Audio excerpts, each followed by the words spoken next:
Cinema release ಆಯಿತು, ಅದು ಉತ್ತರ ಕನ್ನಡ ಭಾಷೆಯಲ್ಲಿ, ನಮ್ಮ ಕಡೆ ಭಾಷೆ ಎಷ್ಟು ಖುಷಿ ಅನ್ನಿಸ್ತದೆ, ಮತ್ತು ರಿಯಾಕ್ಷನ್ ಹೇಗಿದೆ ಅಂತ. ರಿಯಾಕ್ಷನ್ಸ್ ಏನು ಹೇಗಿದೆ ಅಂತ ಅಂದರೆ ಸ್ಟಾರ್ಟಿಂಗಲ್ಲಿ ಹೌದಾ ಎಲ್ಲರೂ ಮೊದ್ಲೇಕ್ ಎಲ್ಲರೂ ಭಾಳ ಖುಷಿಯಿಂದ ಬಂದು ಫುಲ್ ಹಿಟ್ ಆಗೈತಿ ಅಂತ ಹೇಳಿ ಜೋರಾಗಿ ಕಿರ್ಚಾಡಕತ್ತಿದ್ರ. ಭಾಳ ಅಂದರೆ ಭಾಳ ಕಿರ್ಚಾಡಕತ್ತಿದ್ರ.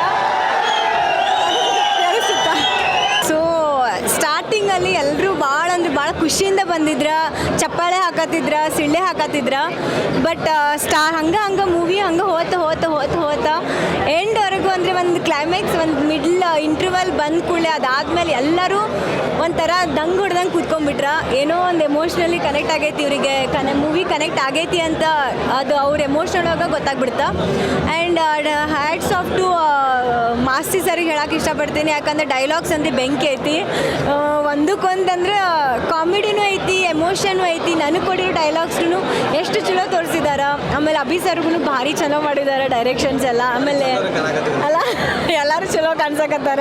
ಆಮೇಲೆ ಚಲೋ ಆ್ಯಕ್ಟಿಂಗು ಮಾಡಿದ್ದಾರೆ. ಎಸ್ ಸರ್ ಆಯಿತು, ಚಂದನ, ಆಮೇಲೆ ನಮ್ಮ ರಚಿತಾ, ಎಲ್ಲರೂ ಚೆನ್ನಾಗಿ ಆ್ಯಕ್ಟಿಂಗ್ ಮಾಡಿದ್ದಾರೆ.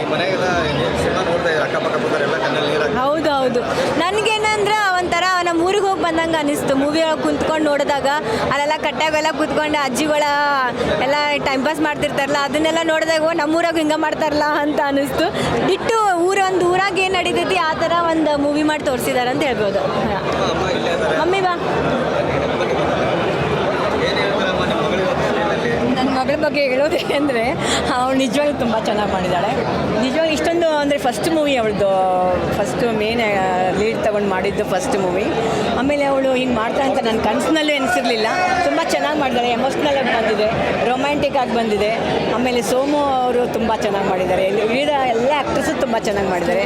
ಒಂದು ಅಲ್ಲಿ ಬಂದು ಕೂತಾಗ ಅದೇನು ಸ್ಟೋರಿ ಸ್ಟಾರ್ಟ್ ಆಯ್ತಲ್ಲ, ಅದು ಹೆಂಗೆ ಎಂಡ್ ಆಯಿತು ಅಂತ